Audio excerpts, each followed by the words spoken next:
every Wednesday. What's up, everybody? To 1 p.m. Central Time. On my show, you'll be able to hear all things regarding money, success, and personal development.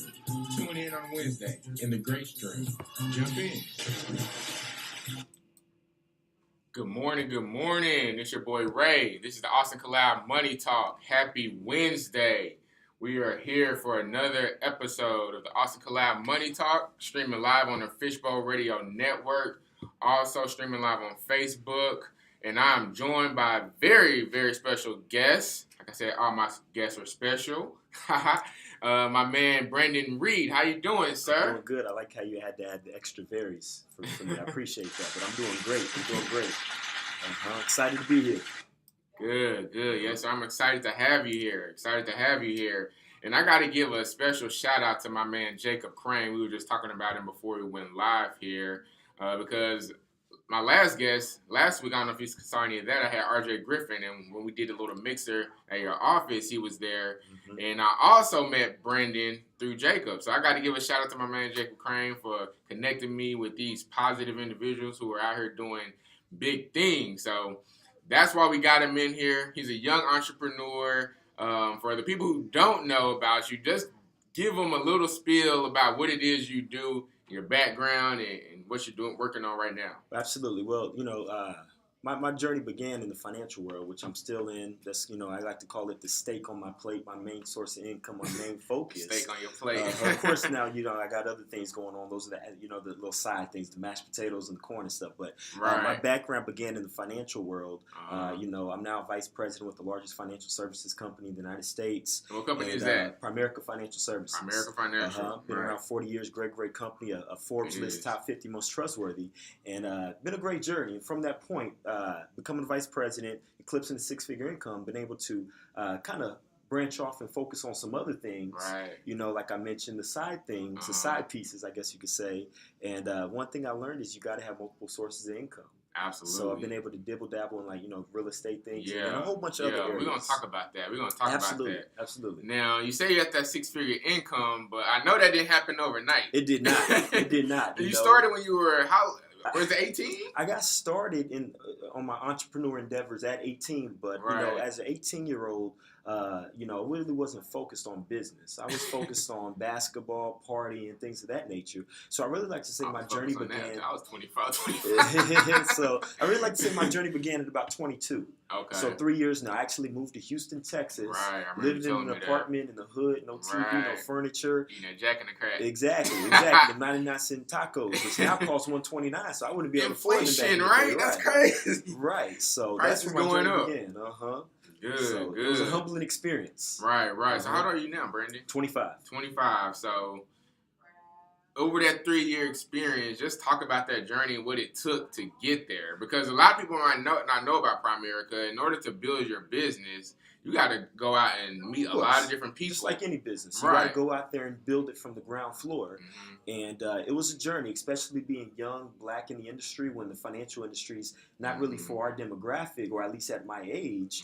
And it was a journey. But one thing I understood about success is about the process, not the product. It's not about what you have at the end of the rainbow. It's about the journey to get there. Yeah, so that's where, I went through a lot of stuff being at a young age, a lot of trials and tribulations, but just through hard work, dedication, and being very disciplined in a variety of different areas. Goodness, that's so important. That's key. That is key, being disciplined, because if you're not disciplined, it's going to be it's already rough enough. Right. But a discipline, I wrote a blog just a couple of weeks ago about some of the things I learned in my first year of entrepreneurship, because I wish I would have started when I was your age. So I commend you for starting at such a young age, but that was one of the things, is you have to be disciplined. You have to have self-control. Right. So and I practice discipline in small areas, because I understood that greatness isn't some colossal thing. It's doing a bunch of small things right. So small things, from working out consistently every single morning, without a miss, no matter what's going on. I will make sure I'm always at the gym on Monday, Wednesday, Friday. Because once I learned how to get that down, you do things 21 times, you mastered that habit, right?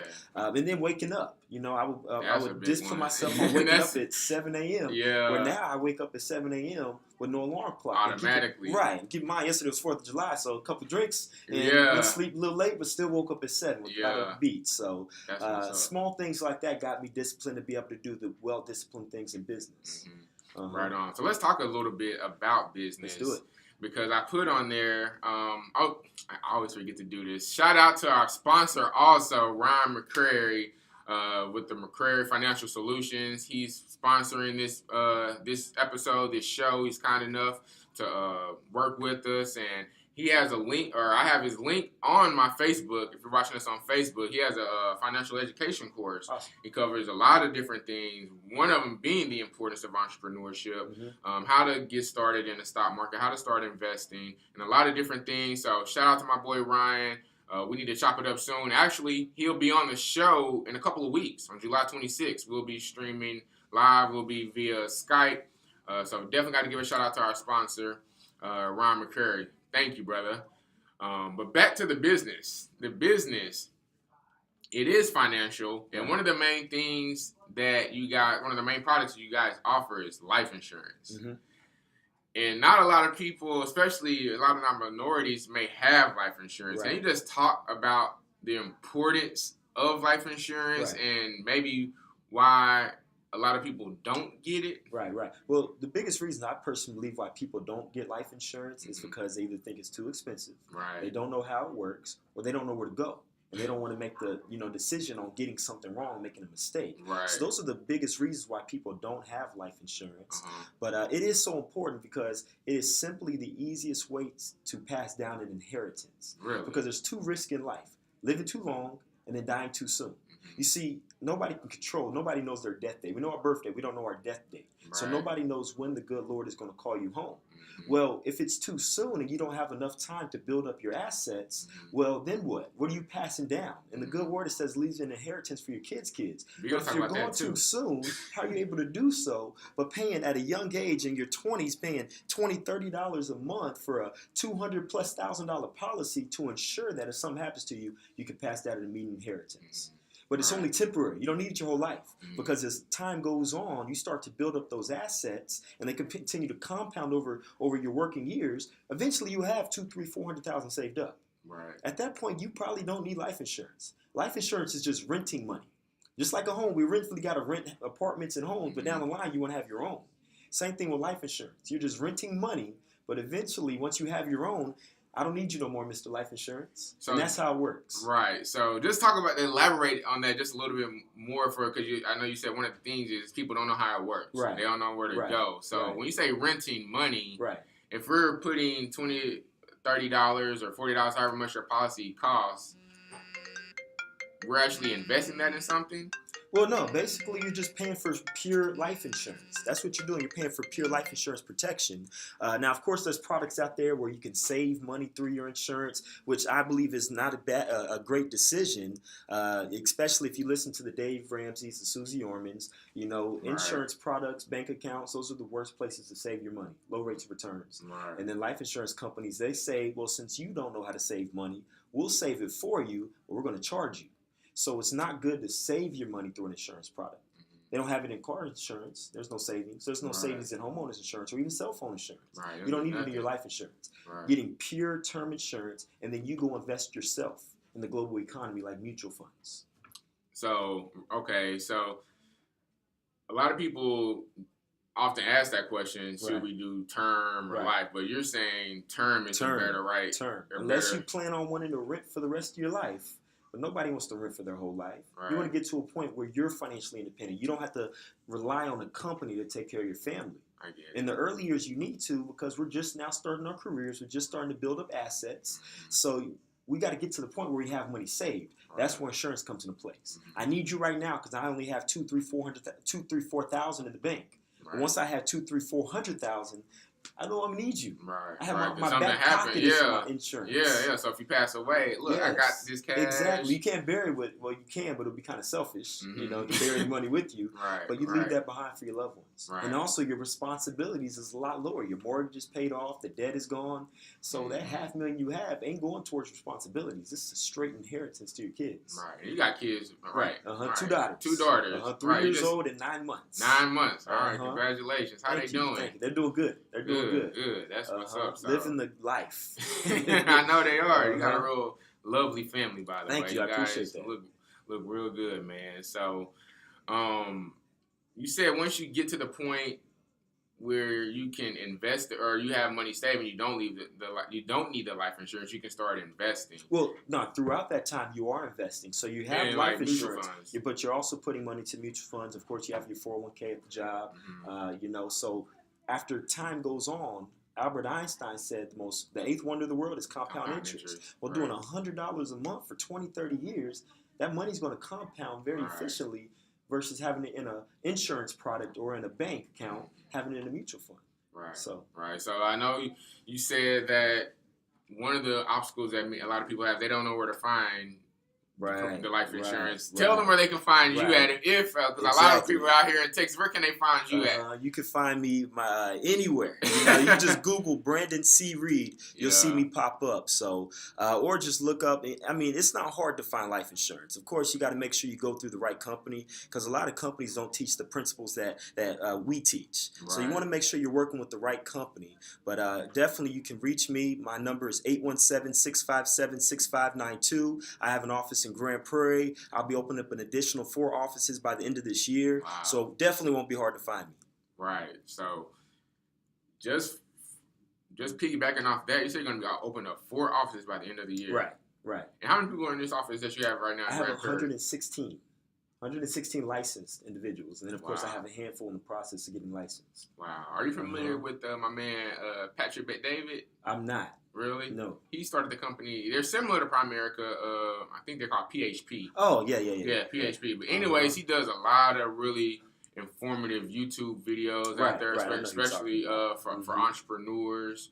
And it was funny. I was watching one of his videos, and it was the top 10 movies for entrepreneurs. Mm-hmm.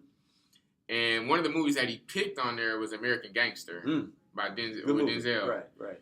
But the reason he picked it, and I want you to kind of talk about this, because when we first met, you taught me some things about, some things that I could eventually implement into my business. But the reason he had picked American Gangster, because Denzel Washington had it set up, or Frank Lucas had to set up a great distribution system. Mm-hmm. That's the key.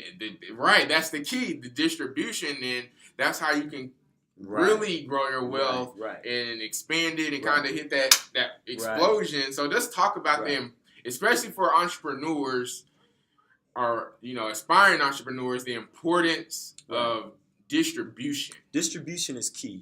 I created a concept on how everybody should want to make money, and I call it PUT income.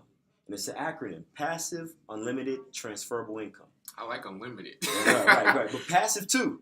Because you can make unlimited income, but having unlimited income you don't have to work for. So what is passive income before we get to the distribution? Passive income is being able to make money passively, not having to work, not having to, I call it touch money, like a real estate agent. They got to touch it to make money. They got to sell a home. So passive income is the broker who doesn't have to sell homes. He went out there and leveraged himself into real estate agents where they have the ability to have money coming in, whether they're there or not. That's key into making money. If you think about Bill Gates, do you think he's at a Best Buy selling Microsoft products? Absolutely not. He probably has never even been inside of one. But at the end of the day, he's built a huge distribution hub. One of my favorite companies, 2 favorite companies that master distribution is McDonald's. Mm-hmm. McDonald's is the king of distribution in my eyes because of the fact that they don't have the best burger. Now they're getting a little bit better with their burgers, They call them like the I forgot what it's called, but all in all, they're getting a little bit better. But end of the day, they sell more burgers than, let's say, an In-N-Out burger, who everybody loves In-N-Out from my knowledge. But yet the reason why is because they have more locations. Mm-hmm. They master distribution. Mm-hmm. They sell more toys than Toys R Us. Are they known as a toy store? Mm-hmm. Well, why do they sell more toys than Toys R Us? Because they have more distribution. Happy Meal. That's key. Amazing. The distribution. That was a good movie too, by the way. The Founder. Great movie. We were watching it. I took my team out to Indianapolis and I had got a charter bus and we were watching on the way there. Great movie. Okay. Great movie. And then Walmart. Walmart is the #1 seller in bananas. I know you think bananas, right? At all bananas. I buy a lot of bananas from Walmart. Exactly. Why? Because Walmart's convenient and they're everywhere. Right. Now they got neighborhood Walmarts. Mm-hmm. It's more convenient. So that's why most people are more accustomed to going to Walmart than any other place. Nobody's going to drive out of their way to go to Kroger to get some bananas. When at the end of the day, bananas are bananas, right? Walmart doesn't make the bananas. Right. So they're just a distribution force for whatever company that creates those bananas. Right. Mm-hmm. You have 116 agents now, working on expanding to 4 offices. For the entrepreneur who's in their journey, I'm in my journey. Right. So what advice would you give to someone who's trying to set up the distribution in whatever industry that they're in? The biggest thing is you have to be attractable. You have to be attractable. You know, being young in my industry, you know, when I first got 22, 23, and talking about insurance and investments, a lot of people are like, what's this young guy know about that stuff, right? That's how I was when I came out of college. I was at Edward Jones knocking on doors. Exactly. My doorstep. So I had to become attractable where people would overlook my age, or because of the knowledge that I had, they would think that I'm older than what I really was. A lot of times people, based on after having a conversation with me, they think I'm in my 30s or 40s. They would never know I'm 25. I would never know you're 25 when we first started. Right. So it's all about being attractive. Yes. And then, of course, you got to have some swag. You do. And when all swag is having confidence. You got to have confidence in yourself. Right. You have to have confidence in your abilities to take somebody, raw material, and allow and show them the way to become successful. Right on. Because distribution is just multiplying yourself into other places. Creating more leaders. Exactly. Creating more leaders. That's all it is. So in order to do so, you have to be a person that has the confidence to be able to show somebody, I can put you where I'm at today. Right. You know, one of my favorite movies that was probably the ultimate way of building leverage was Wolf of Wall Street. Wall Street, yeah. And the guy said, if you show me a $70,000 check, I'll quit my job today. Right. Confidence. Yeah. Swag, right? Yeah, that was a great movie. You see how that office grew from maybe 5 people to hundreds of people? You know, that's the key in business. That's very key in business. Right. And I remember when we met, one of the things that you say when you go to parents is, are you trying to save money or make money? Right.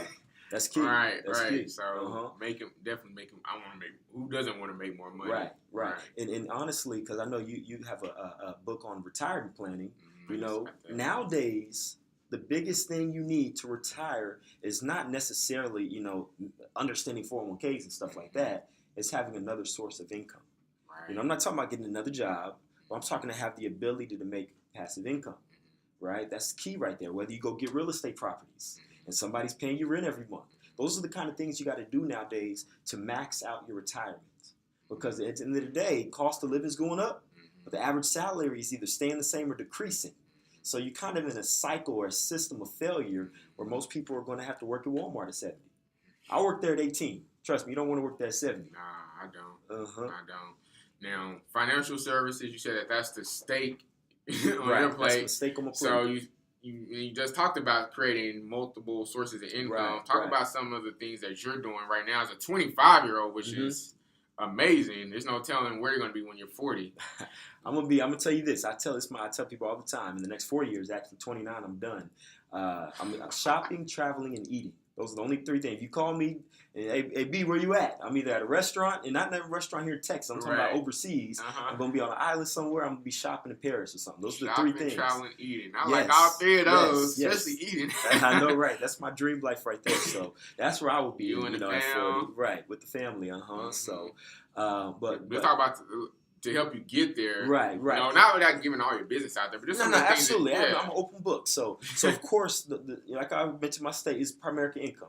You know, the fact that right now I'm bringing in about $15,000 to $20,000 a month, and getting that gradually to where it becomes passive income, where I can start to channel my focus on real estate. I have a great partner out there who has a company called Direct Placement. It's an apartment staffing agency. Great a buddy of mine. He was actually in Entrepreneur Magazine at 21 years old. Really? We had a company called Penthouse Personnel. We sold it to a guy in Dubai for $600,000. Right. So me and him have been in talks and opening up getting an apartment complex. So that's one of my game plans, getting some stuff going on in the commercial real estate realm. So that's the game plan right there. I got you. One of my guests a few weeks ago, Darian Bullen, he's a realtor, a Fathom realtor. Shout out to Darian. He was talking about he was working with an investor who was about to sell his property. It's a 35-unit building out in Denton, Texas, Mhm. near TWUNT. I think they were asking for almost $3 million, but 35 units, 90% occupied right now. So Mhm. I think that's definitely one of the things that I want to graduate to as Right. well. I know a lot of people who want to get involved in real estate are Right. definitely looking past just the single family homes, but trying to get to those Mhm. those apartment buildings that Mhm. has cash flow, passive income. Right. We were just talking about Grant Cardone, and Right. I know that's one of the things that he's doing as well. Yeah, that's key right there. Mhm. Is having that, like I said, that passive, unlimited, transferable income. Right on. So that's the big focus for me is going down that route. Mhm. And of course, once you step your game up and get to the $1 million table, you start to get the $1 million table ideas where you start learning more things. Like one thing I learned is I'm focused on land now, because if you buy some land and you throw 3 cattle on that joint, that's tax free. Really? So you start to learn more and more things about this world. Yeah, you're not building no more land. I know, right? Yeah. Well, there's land available out there to buy. Right, Yeah, you see it all the time driving in Right, the I mean, it's out there to buy, but it's that's just, what I mean, buying land. That's all that's out there. That's all you need, just the land. Just right. the land, and then down the line, 20 years, the value of that land increase where you can just sell it. Mm-hmm. You know, I have one of my clients, he had bought land in Keller years and years ago, probably about 20 years ago. And the value on it 20 years later jumped up 300%. 300%. Right. So that's high value, and now when he's ready to sell, that's a lot of money that he made over his return. So, right. And a lot of people or investors bought that land out there where they were building the Cowboys facility, North Frisco, Little M. Right. Yeah.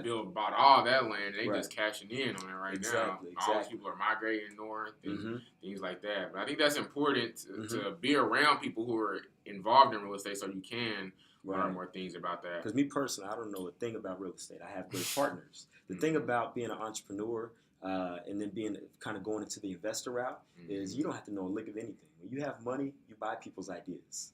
Right. And that's why I love the show called Shark Tank. Yeah. You know, because they may not know about certain industries, but they can buy ideas and put around the team of people that know that kind of stuff. And while learning around that team as well, because I've been able to learn quite a bit about real estate, but I have no desire to become an agent or become a master of real estate. No, I have no time for that. I feel like traveling, shopping, and eating, right? Traveling, shopping, and eating. I don't got time to be doing that. But putting yourself around the right nucleus of individuals, you'll start to gravitate and learn things that they know, not to a high level unless you want to, and then, you know, start to be able to profit from different industries. Gotcha. So let's just slightly shift gears. We've been talking about a lot of things, entrepreneur-wise, investing, financial success. That's what it sounds like to me. But I just want to talk a little bit about that financial success aspect and just success in general. You said you want to get to the point where you're traveling, eating, and shopping. Right. And I want to get to the point, Tony Robbins said this, where I can do, you know, whatever I want, whenever I want, with whomever I want, as much as I want. Mm-hmm. But Brandon, only a few people get to experience that. Right. Why? Because of the fact that a lot of people never act on their ideas, never act on their passion, their desires. That's the thing, is anybody can think of an idea. Anybody can think of a way to become a millionaire. But the problem is we don't live in a society of doers. We need more doers, people that don't overthink things. You know, one thing I always teach people is whenever you overthink things, whenever you got to think about something, your mind is going to create an illusion that it ain't going to happen. So you got to learn how to be a doer, not a thinker.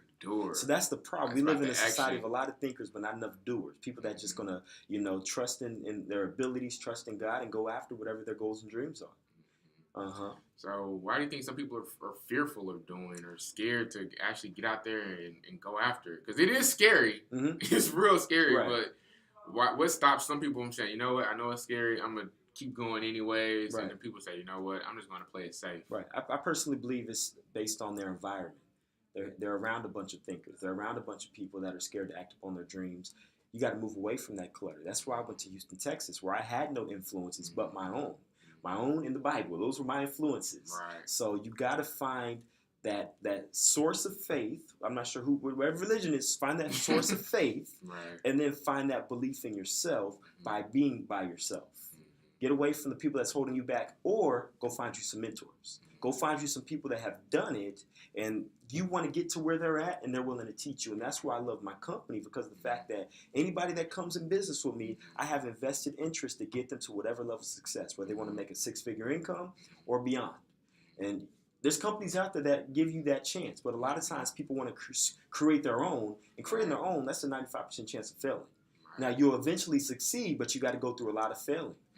You know, Thomas Edison. How long did it take him to get the light bulb? Eventually, he got it. Yeah, now, of course, he thought positive on it. He said, you know, I didn't fail 1,000 times. He just found 1,000 ways that it won't work. Right. Yeah, I'm learning out the ways that don't work. Right. It is a big challenge. Definitely a big challenge. Can you just on the challenges? Mm-hmm. You're doing well, but can you just talk about some of the hurdles that you faced in your journey, and what you did to kind of prevail and keep going? Right. You know, a lot of the challenges I faced, of course, it first happened when I was in Houston. Didn't know nobody out there. You know, I didn't really know what I was doing. And the challenges wasn't from the challenges I faced from the outside. It was the challenges I faced on the inside. Right. That's where the challenges stirred from. Right. So the challenge I faced on the inside was always always having lack of or self-doubt in myself. I would tell myself. That's why affirmations are so important. You know, not reading enough, not going out there and being a student of success, understanding that failure is a process of success. I just wanted things to happen right away. So those were my problems. But once I started to understand this right here, because once you learn how to control your mindset, you can have anything in the world.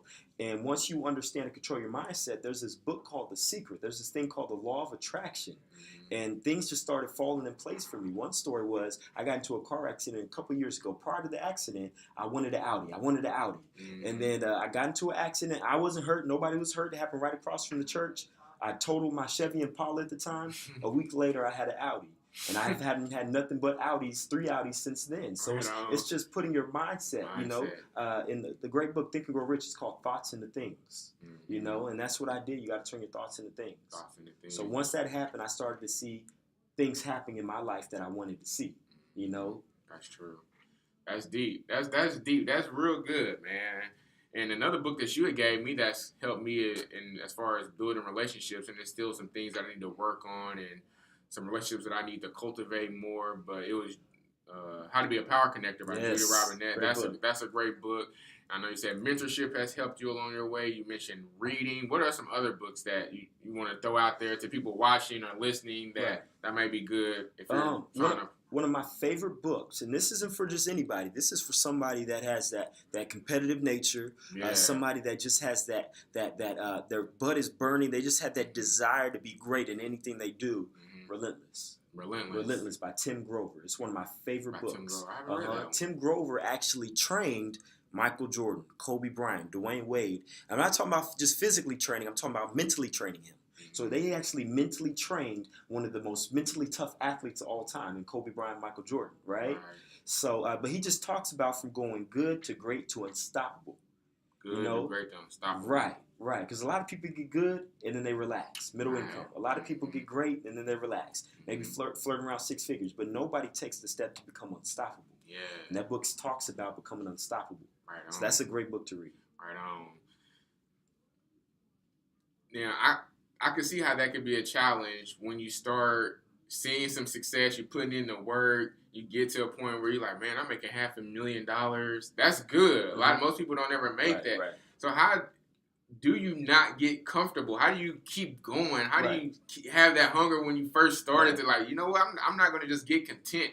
Once you do hit one of your main goals, I know you said when you're 29, you're going to stop probably actively working, but how do you keep going and trying to get better and improve? How do you not get complacent? It's all about competing with your greatness. Once you reach a level, you got to continue to challenge yourself. You got to continue. It's just like sports. You know, you have somebody that hit 100 yards, but they keep running.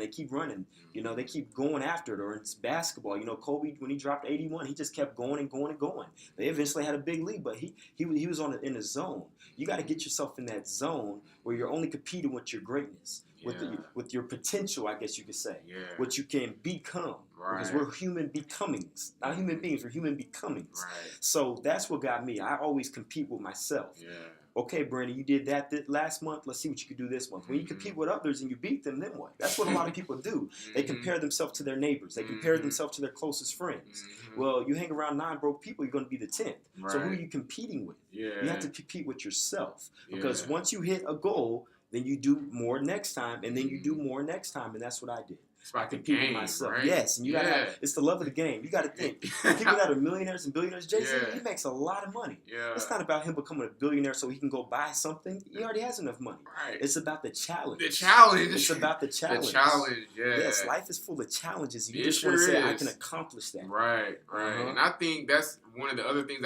I didn't put that in my blog about the things that I've learned, but I think I need to add that is about the challenge, just to keep competing with yourself, dude. Because if you keep doing that, ultimately you're going to become your best version, which I think is the goal. Right. So that's so key. I like to compare. One of my favorite animals is a lion. You know, a lot of times you'll see a lion, he'll just demolish anything in its sight. But then there's times where he's full, but he'll still go after the gazelle just to challenge himself, to compete with himself, to see if he still has it. So, yeah, that's critical. I dig it, man.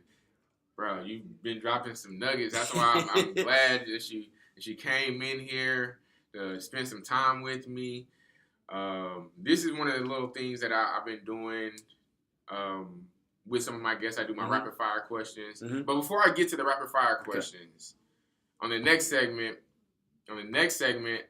since we just finished the 4th of July, Independence Day, I'm going to be talking about a few reasons. I wrote down 10 reasons here why you should be financially independent. You may duplicate some of these, but just give us 2 or 3 reasons why you believe it's important to be financially independent. Because we were created, I'm a very spiritual guy, we were created in his image. I never seen Jesus walk around saying, I can't afford that. I'm broke, right? So why should we, when we were created in his image, we should never walk around and deny ourselves something that we want, if we work at least. You know, there's a lot of people that work hard, but they're never still financially independent. You got to ask yourself, am I doing the things right? I believe things are created so we can have it. You see a Bugatti, I may want a Bugatti. They don't make it just to look at it. They make it for people to buy it. For people to buy. Right. So you want to be financially independent so you never have to say the word, which is one of the worst phrases in the dictionary, I can't afford it. I can't stand when people say that. That makes me uncomfortable. Right. Right now you may not be able to afford it. Just say, I can't get it right now, but it's coming. And never say, I can't afford it. And never tell your kids I can't afford it, because you create that in their mind where they're going to tell their kids that. And it's an on and on and on cycle. I see it so many times when I'm sitting with clients, well, I want my kids to struggle like I did. Huh? You see what I'm saying? Hold on, did you just say that? Right. And it's crazy because, well, if they believe that, then they're going to instill that in their kids, and you're just going to have a family tree of poverty. Right? You're just going to have a consistent family tree of poverty. So that's why they got to become financially independent. So you can do the things you want to do. You can live in the neighborhoods you want to live in. You can drive the cars you want to drive. You can do things you want to do in life, because we're only here for a short period of time. Right. You're not here for a long time. You could be here for 10 years. You could be here for 100 years. You don't know. So why not live it up in that period of time that you're here? Right? Because you only have one life. One life to YOLO. live. YOLO. You and Lil Boyne. So might as well. I put this on my Instagram the other day. Hey, go big or go home. Yes. Like, you might as well, if you're gonna be here, we're creating this image. This is abundance. Like, it's enough money out there to go around, but you have to add value as well. You have to build leaders. You have to invest in other people, which is extremely important. If you're trying to build a big business, if you're trying to become wealthy, you have to invest in other people. That's why it's extremely important about distribution, like you're doing, investing in other people, investing in their success. That's the best investment. Chinese proverb I heard: if you want 1 year of prosperity, grow grain. If you want 10 years of prosperity, grow trees. If you want hundreds of years of prosperity, grow people. And that's what I'm doing. I'm growing people. Growing people. That's real. That's something I'm going to do as well. I'm not going to try to do it. Jacob said, hey, don't say I'm going to try. No, I do it. If you were my organization, that costs $1. $1? Yeah, I don't say no try. That costs $1. Okay. I like that. I like that. Yes. So let me get to these rapid fire questions. That's the first thing that come to your head. I know you're a shopping man. What was the last thing you bought? Last thing I bought. So I had to go play basketball, and I didn't want to drive home, so I just went to the mall and bought shoes, shorts. I bought a full fit for like $100. So yeah, because I didn't want to drive home. That's how I am, man. If I don't want to drive home, because I'm out of the way, I just go stop by mall and buy a Fifth, and then so hey, that was the most last thing people's about time is yesterday, just important. yesterday. Yes, and very. Yes, time is important. Yes, So, time yeah. is important. Uh-huh. Right on. So I know you're doing traveling as well. Right. Next place you're traveling. Say it again. Next place you're going to travel. Next place I'm traveling, I'm going to Las Vegas. I'm taking my top teammates out there. Mm-hmm. Y'all are watching. Make sure y'all compete. This is the final month, but I'm taking my top teammates out to Vegas, all on me. Right and on. we're going to live it up. And then after that, I'm going to Cabo with the wife and kids. Got you. Uh-huh. Now, I know you've already met a lot of, affluent people, successful people, different types of mentors. But if there's one person out there that you haven't met that you would like to meet, who is that? Kobe Bryant. Kobe. Right. Right Kobe on. Bryant. Right. Because Mm-hmm. a lot of things that he saw in the game of basketball, right, I created in the game of business, where I have a killer instinct in business. A lot of people say, Brandon, why are you the way you are? I just developed a killer instinct in myself. When I want something done, I go after it. Yeah. So Kobe Bryant. Kobe Mm-hmm. Bryant. One book that you want to read that you haven't read yet? One book I haven't read. Everybody keeps telling me Who Moved My Cheese. So they gave me that book. Somebody gave it to me for Christmas, so I'm gonna read that book. Who Moved My Cheese? I got tons of them. That's the first one that came to mind. For all the aspiring entrepreneurs out there who's working to build their dreams, to achieve success, what's one tip you would give them right now? Don't give up. That's the biggest thing in this world. The only way you fail is if you quit. So a lot of people only fail in life because they quit. So that's the biggest thing is don't give up. Go read the story 3 Feet from Gold. 3 Feet from Gold. And don't let that be your life. Right. I think that I've seen that illustration on there. Digging for gold, and then right, he gave up. Right, gave up too soon. Yeah. And then people moved in, saw a hole, and they said, "Let's dig it up." A couple digs, and they found the gold. So that's the biggest thing: is don't quit, don't give up. It doesn't matter how much success doesn't have to have a timeline. When you go get a degree at school, it doesn't say how long it took you to get your degree. You just accomplished the degree, so they give you the degree. Right. So same with success. It don't matter how long it takes. Right. As long as you get there, like you said, it's in the journey, the Yes. challenge, Yes. because you're gonna find out a lot about yourself. Right. Trust me, you're gonna find out a lot about yourself. Right. For real. So Right. man, Brandon, thank you, brother. I appreciate you coming to drop these nuggets, No problem. taking some time out No your day. I know problem. you're a busy man and got a lot going on, so I definitely appreciate that. Brandon Reed, ladies and gentlemen. He's here locally in Dallas. Google him. He's doing a lot of successful things. What's the next big up? What's the next big thing that you're working on? Travel, shopping, and eating. I love That's it. Travel, man. shopping, I put and in a eating. lot of work these couple years. I just want to go on a retirement for maybe 5 years, and then maybe Go see around what the life country. has for you after Or not that. the country, the world. Yeah, Yeah, the world. So Yeah, that's my to next Europe. thing is just to be retired for 5 years, and then find out what's next for me. Find Right. out, okay, what's the next challenge? What do I want to accomplish next? Maybe motivational. I do a lot of motivational speaking now. Maybe I want to, continue that route. Compete with the Yeah. Les Browns and Eric Thomases of the world. And So, the Ray Austin's of the world. there you go. know And the what I'm Ray saying? Holla Austin's at your and the boy. Jacob Cranes out there. Yeah, and the Jacob Cranes. Cranes. Right. Okay, good. Well, man, I appreciate you again. No problem. We're going to take a quick break. This is the Ray Austin. This is the Austin Collab Money Talk. My guest today was Brandon C. Reed, young entrepreneur, investor, motivational speaker. We're live on the Fishbowl Radio Network, also streaming live on Facebook. We'll be right back.